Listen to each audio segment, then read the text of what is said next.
Elok-elok tuan bergantung, jangan berpegang di dahan rapuh. Elok-elok tuan bergantung, jangan berpegang di dahan rapuh.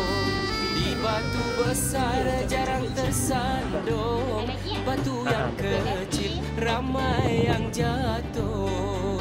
Di batu besar jarang tersandung, batu yang kecil ramai yang jatuh. Elok-elok tuan bergantung, jangan berpegang di dahan rapuh.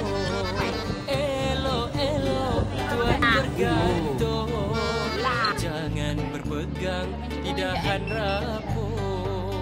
Di batu besar jarang tersandung, batu yang